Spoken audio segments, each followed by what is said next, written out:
Hello students. इससे पहले वाले क्लास में हम लोग पढ़ चुके हैं कि थर्मोडायनेमिक्स क्या होता है और इसमें जो बेसिक टर्म्स होता है जैसे system, surrounding, boundary, intrinsic property, extrinsic property क्या होता है। आज हम लोग देखते हैं कि स्टेट वेरिएबल क्या होता है, पाथ फंक्शन क्या होता है। तो सबसे पहले हेडिंग लिखते हैं स्टेट वेरिएबल। स्टेट वेरिएबल और state function. State function.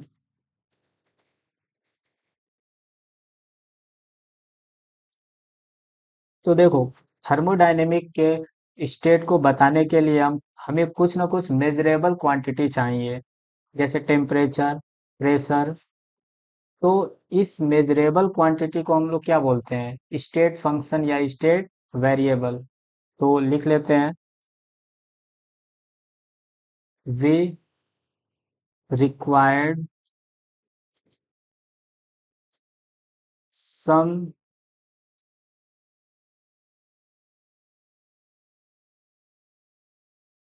measurable quantity quantities to describe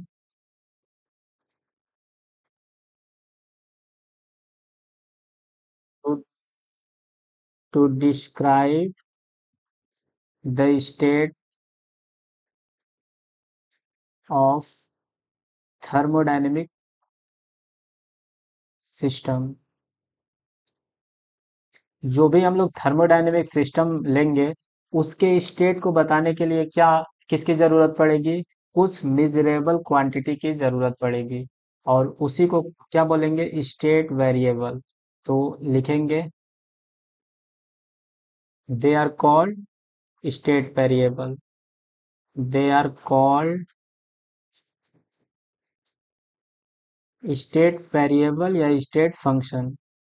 they are called state function.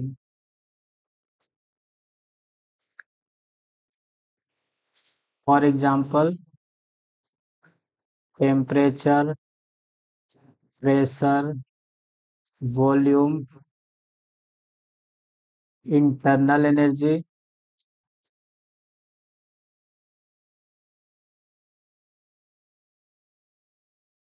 Enthalpy.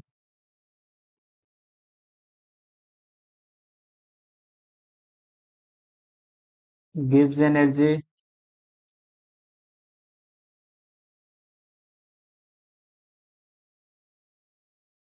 Entropy, ETC. तो ये सब अपने क्या है, state variable. Value of state function, value of state function depends only on present state. Depends only on present state. Its value does not depend on previous state, previous state और path followed, और path followed. तो जैसे मान लो कि अगर temperature अपने को इस समय जिस रूम में हूँ उस रूम का टेम्परेचर मान लो 30 डिग्री सेल्सियस है, तो इसका टेम्परेचर प्रेजेंट स्टेट पे डिपेंड करेगा। अभी प्रेजेंट में क्या है, 30 डिग्री सेल्सियस। इससे पहले क्या था, कितना टेम्परेचर था, टेम्परेचर कैसे इंक्रीज होकर 30 डिग्री सेल्सियस हुआ, उससे हमें कोई मतलब नहीं होता है। जो स्टेट वेरिएबल है इनका वैल्यू जो है केवल और केवल किस पे डिपेंड करेगा, प्रेजेंट स्टेट पे, पास्ट स्टेट पे नहीं या प्रीवियस स्टेट पे नहीं। तो अगर हमें, जैसे मान ले कि कोई स्टेट फंक्शन है फाई, तो चेंज इन स्टेट फंक्शन कैसे लिखेंगे? तो लिख सकते हैं कि चेंज इन ए फाई क्या स्टेट फंक्शन, कोई स्टेट फंक्शन है, फाई क्या स्टेट फंक्शन। तो चेंज इन स्टेट फंक्शन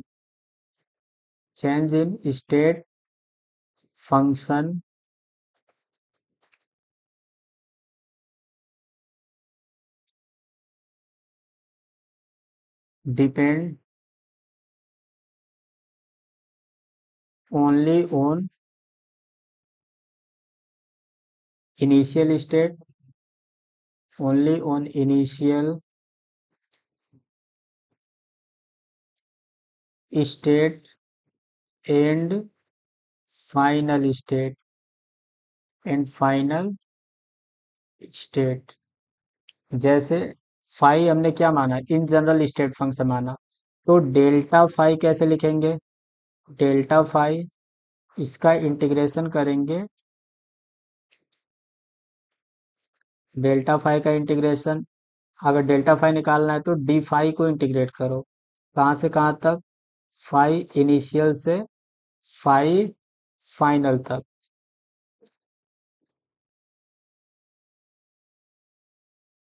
तो यहाँ से क्या मिलेगा, phi final minus phi initial. For example, अगर अपने को डेल्टा टी निकालना है, तो डेल्टा टी क्या होगा, डी टी का इंटीग्रेशन करेंगे कहाँ से कहाँ तक, टी इनिशियल से टी फाइनल तक। तो इसको ऐसे लिख सकते हैं, T final minus T initial. ऐसे ही हम डेल्टा भी निकाल सकते हैं, डेल्टा भी क्या होगा, भी फाइनल माइनस भी इनिशियल। तो देखो, चेंज इन स्टेट वेरिएबल किस पे डिपेंड कर रहा है, फाइनल वैल्यू पे और इनिशियल वैल्यू पे।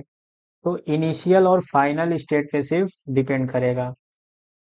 और बहुत ही इंपॉर्टेंट लाइन है नेक्स्ट वाला, कि जो चेंज इन स्टेट फंक्शन होता है, change in state function, change in state function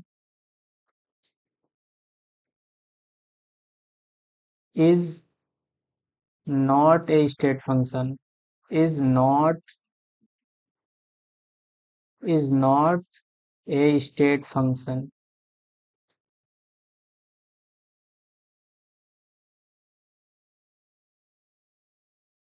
जैसे अगर कोई बोले कि वॉल्यूम क्या है, स्टेट फंक्शन, वॉल्यूम क्या है, स्टेट फंक्शन, लेकिन डेल्टा भी क्या है, change in volume, not a state function, not state function. समझे? ऐसे ही टेम्परेचर क्या है, टेम्परेचर स्टेट फंक्शन है, लेकिन delta T not state function. ऐसे ही वॉल्यूम, ऐसे ही pressure state function, delta P not a state function. ये क्या है, फिक्स नंबर है, these are not a state function. ये क्या हो गया, फिक्स्ड नंबर हो गया है, फिक्स्ड नंबर। जैसे मान लो इनिशियल टेम्परेचर कितना, मान लो जिस रूम में मैं अभी हूँ, उसका इनिशियल टेम्परेचर कितना है, टी इनिशियल है 30 डिग्री सेल्सियस, और कुछ समय के बाद इसका टेम्परेचर बढ़ के कितना हो गया, 35 डिग्री सेल्सियस। तो यहाँ से delta T, change in temperature कितना आया, चेंज इन टेम्परेचर आएगा T final minus T initial, और कितना लिखेंगे, 35 - 30, तो कितना आएगा, 5 डिग्री सेल्सियस, 5 डिग्री सेल्सियस। तो ये फिक्स्ड नंबर है, एक फिक्स्ड नंबर। तो it is not a state variable, delta T is not a state variable, state variable बहुत ही इंपॉर्टेंट लाइन है। अब देखो,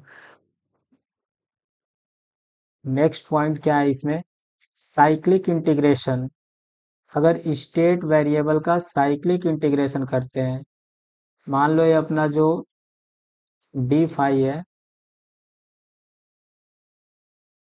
उसका साइक्लिक इंटीग्रेशन करेंगे तो it comes out to be zero. Cyclic integration of state variable is equal to zero. कैसे? तो मान लो एक कोई प्रोसेस है, प्रेशर वर्सेस वॉल्यूम का ग्राफ दिया है यहाँ पे, और ऐसा कुछ साइक्लिक साइक्लिक प्रोसेस हुआ है। मान लो ये यहाँ पे कोई स्टेट था, स्टेट वन मान लिया, और यहाँ पे सेकेंड स्टेट है। तो देखो साइक्लिक प्रोसेस एंटी क्लॉकवाइज हो रहा है ऐसे। तो साइक्लिक इंटीग्रेशन को हम ब्रेक कर सकते हैं कहाँ से कहाँ तक। ये जो साइक्लिक इंटीग्रेशन है इसको ब्रेक करेंगे 1 to 2। सबसे पहले कहाँ तक जाएंगे? 1 to 2। और फिर देखो 1 से 2 तक गया। सबसे पहले 1 से कहाँ तक गया? 2 तक। और फिर जाएंगे 2 से 1 तक, तभी तो साइक्लिक होगा ना ये। और फिर जाएंगे 2 से 1 तक। डी फाई का साइक्लिक इंटीग्रेशन के लिए हमने इसको ब्रेक कर लिया। अब हमें पता है 1 to 2 को कैसे लिख सकते हैं? 5 2 - 5 1। और सिमिलरली 2 to 1 को लिख सकते हैं 5 1 - 5 2। तो यहाँ से 5 2 से 5 2 गया, 5 1 से 5 1, तो क्या आया? जीरो। तो ये बात हमेशा ध्यान में रखेंगे कि साइक्लिक इंटीग्रेशन, अगर कोई स्टेट वेरिएबल है तो उसका साइक्लिक इंटीग्रेशन क्या होगा? Zero. Next point, state function are exact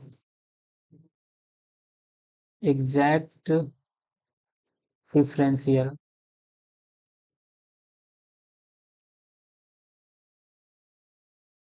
exact differential, suppose कोई अपना पाथ स्टेट फंक्शन है, it is function of x and y. तो एग्जैक्ट डिफरेंशियल का मतलब क्या है? अगर हम डी फाई निकालते हैं तो इसको ऐसे लिख सकते हैं, del phi over del x keeping y constant into d x plus del phi over del y keeping x constant into d x into d y. तो एग्जैक्ट डिफरेंशियल का मतलब ये है, तो स्टेट जो फंक्शन है, स्टेट फंक्शन क्या है? एग्जैक्ट डिफरेंशियल है। जैसे मान लो हम जानते हैं ideal gas equation P V equal to क्या होता है? N R T. P V equal to n R T क्या है? Ideal gas equation. तो आइडियल गैस इक्वेशन में अगर देखेंगे, फॉर एन मोल गैस, अगर गैस को हम फिक्स कर दिए तो आर भी कांस्टेंट है, एन भी कांस्टेंट हो गया। तो अपना वेरिएबल क्या रहा? प्रेशर, वॉल्यूम और टेम्परेचर वेरिएबल है। तो अगर हम लिखना चाहें तो प्रेशर किसका फंक्शन हो जाएगा? It will be function of temperature and volume. अगर वॉल्यूम को देखा जाए तो वॉल्यूम को क्या लिख सकते हैं? N R T over P, ये तो कांस्टेंट है। तो वॉल्यूम किसका फंक्शन हो जाएगा? टेम्परेचर एंड प्रेशर का। और टेम्परेचर को देखा जाए तो टेम्परेचर को क्या लिख सकते हैं? P V into 1/nr। और nr क्या है? कांस्टेंट। तो टेम्परेचर किसका फंक्शन हो गया? It is a function of pressure and volume. तो यहाँ पे ये सब क्या है, टेम्परेचर, प्रेशर, वॉल्यूम, सब स्टेट फंक्शन है। तो सबके सब क्या है, एग्जैक्ट डिफरेंशियल। तो इसको हम लिख सकते हैं, अगर dt को लिखना हो तो dt को क्या लिख सकते हैं, del T over del P. यहाँ पे देखो, टेम्परेचर क्या है, प्रेशर और वॉल्यूम दोनों पे डिपेंड कर रहा है। तो यहाँ पे क्या करेंगे, वॉल्यूम कांस्टेंट रखेंगे, dp लिखेंगे, फिर डेल ओवर डेल भी, यहाँ पे कांस्टेंट क्या रखेंगे, प्रेशर, और यहाँ पे dv। एग्जैक्ट डिफरेंशियल जिन लोग को नहीं आता होगा, ऐसे समझ लें कि कोई फंक्शन है जो सिर्फ एक वेरिएबल x पे डिपेंड करता है, मान लो ऐसा है, तो इसका डिफरेंशिएशन एग्जैक्ट हो जाता है, df। इसको क्या लिखते हैं, df ओवर dx। इसका वैल्यू कितना आता है, 2x। तो अगर x के रेस्पेक्ट में डिफरेंशिएशन करते हैं तो इसका वैल्यू 2x आएगा। लेकिन अगर यही अपना जो फंक्शन है कुछ ऐसा हो, एक्स स्क्वायर इंटू वाई, तो यहाँ पे फंक्शन किस पे डिपेंड कर रहा है, x पे भी y पे भी। तो फिर यहाँ पे एग्जैक्ट डिफरेंशिएशन नहीं करेंगे, यहाँ पे अगर हम एग्जैक्ट निकालना चाहें df का, तो क्या करेंगे, इधर पार्शियल डिफरेंशिएशन का यूज करना पड़ेगा। तो इसको क्या करेंगे, del f over del x, keeping y constant, into dx, plus del f over del y, keeping x constant. ऐसा करते हैं। तो यहाँ पे अगर df निकालें तो f का वैल्यू रखेंगे यहाँ पे, f का वैल्यू यहाँ रखने वाले हैं, f का वैल्यू रखेंगे, y कांस्टेंट है, y बाहर आ जाएगा, और x के रेस्पेक्ट में डिफरेंशिएशन क्या हो जाएगा, 2x। और यहाँ पे क्या दिखेगा, dx रहेगा ही, प्लस, अब फिर इस वाले टर्म में f का वैल्यू रखेंगे, इस केस में क्या है, x कांस्टेंट है, तो x बाहर पहले ले लेंगे, एक्स स्क्वायर इंटू y के रेस्पेक्ट में डिफरेंशिएशन क्या होगा, y बचेगा सिर्फ, और y का डिफरेंशिएशन क्या हो जाएगा, 1 इंटू डी वाई। तो ऐसा हम करेंगे, अगर कोई भी फंक्शन दो या दो से ज्यादा वेरिएबल पे डिपेंड करेगा तो उसके लिए पार्शियल डिफरेंशिएशन का यूज करना पड़ता है। तो एग्जैक्ट, अगर कोई स्टेट फंक्शन है तो वो क्या होगा, एग्जैक्ट डिफरेंशियल होगा। पाथ फंक्शन एग्जैक्ट डिफरेंशियल नहीं होता है, जो नेक्स्ट आने वाला है, पाथ फंक्शन।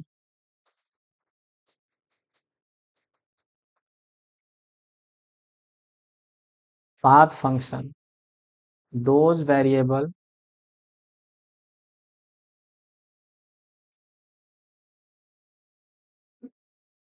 या those properties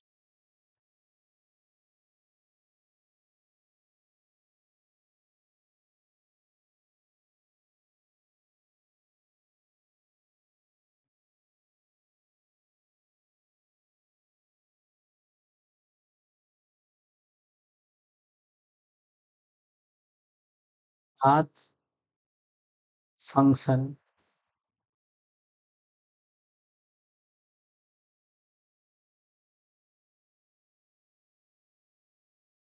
which value depend depends on path followed, path followed. जैसे फॉर एग्जांपल वर्क हो गया, heat, molar heat capacity, molar heat capacity, इसमें देखेंगे सीपी और सीबी, अलग अलग पाथ के थ्रू अलग अलग इनका वैल्यू आएगा।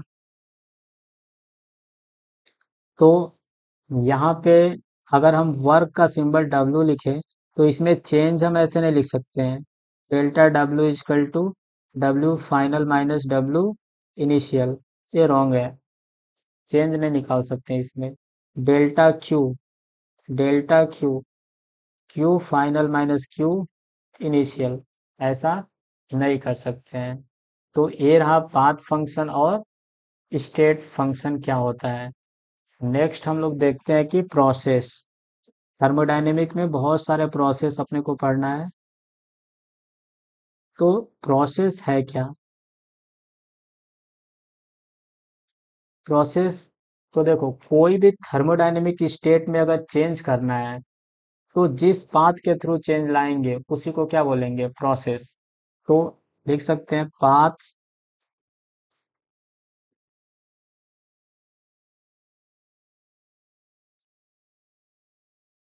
Through which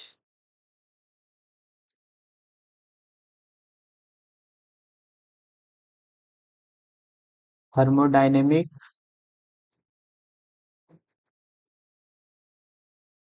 state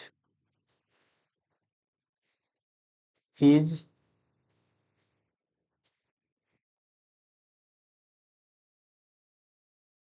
changed.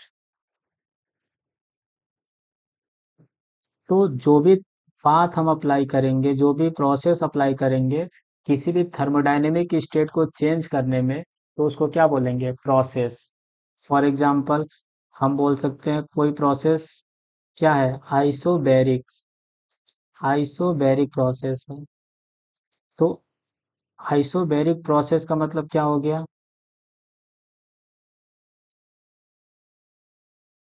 Isobaric process. तो आइसोबैरिक प्रोसेस में क्या होगा? Pressure will be constant, pressure will be constant. इसको डिफाइन कर सकते हैं, those process in which pressure is constant. तो प्रेशर कांस्टेंट है तो चेंज इन प्रेशर क्या होगा?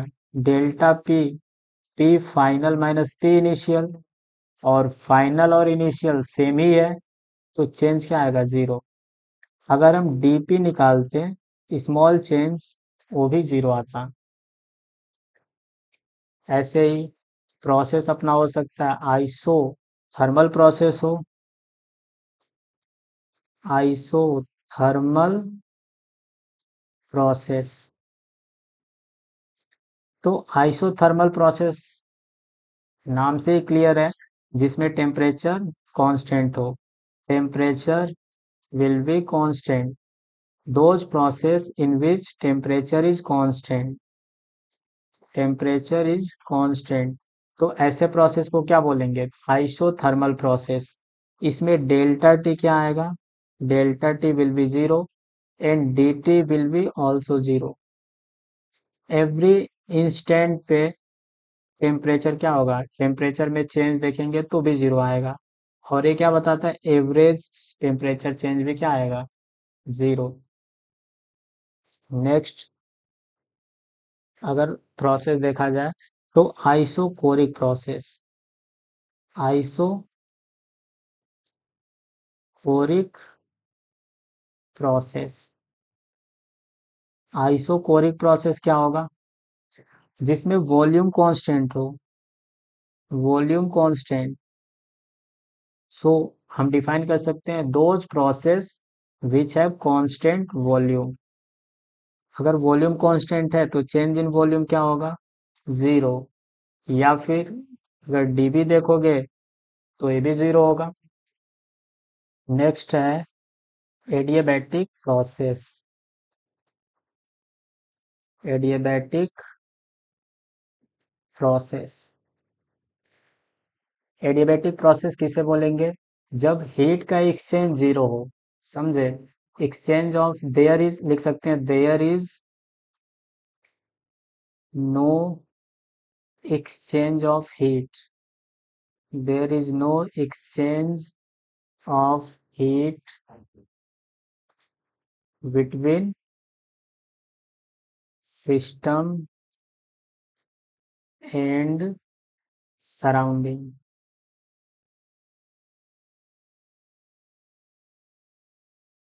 there is no exchange of heat between system and surrounding। तो Q बराबर क्या होगा? जीरो। नेक्स्ट प्रोसेस है साइक्लिक प्रोसेस। साइक्लिक प्रोसेस, तो इसको लिख सकते हैं कि when A system undergoes through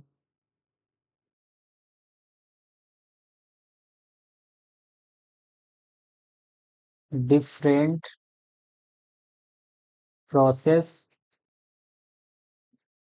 and finally return to initial state, initial state called cyclic process। समझे? अगर कोई प्रोसेस, कोई सिस्टम है जिसको बहुत प्रोसेस से लगे हैं, कभी एडियाबैटिक, कभी आइसोथर्मल, कभी आइसोबैरिक, और फाइनली वो इनिशियल स्टेट पे आ गया है, तो ऐसे प्रोसेस को बोलते हैं साइक्लिक प्रोसेस। जैसे मान लो प्रेशर और वॉल्यूम का ग्राफ दिया है, ऐसे कोई सिस्टम गया और इनिशियल स्टेट पे आ गया, यहाँ पे यहीं से इनिशियल स्टेट था, और यहीं पे इनिशियल स्टेट जो था, इनिशियल स्टेट, और वही क्या है, फाइनल स्टेट है। तो ऐसे प्रोसेस को क्या बोलेंगे, साइक्लिक प्रोसेस। इनिशियली यहाँ से शुरू किया था, फाइनली वहीं पे पहुंच गया। तो ये रहा डिफरेंट टाइप के प्रोसेस। हाँ, आज के लेक्चर में हमने सीखा कि स्टेट फंक्शन क्या है, पाथ फंक्शन क्या है, और प्रोसेस क्या है। नेक्स्ट क्लास में हम लोग देखेंगे कि जो भी ये प्रोसेस है, प्रोसेस को परफॉर्म कराने के दो तरीके हैं, या तो रिवर्सिबल या फिर इरिवर्सिबल। तो रिवर्सिबल और इरिवर्सिबल मैनर को नेक्स्ट क्लास में सीखेंगे। तब तक के लिए पढ़ते रहें, मस्त रहें। All the best.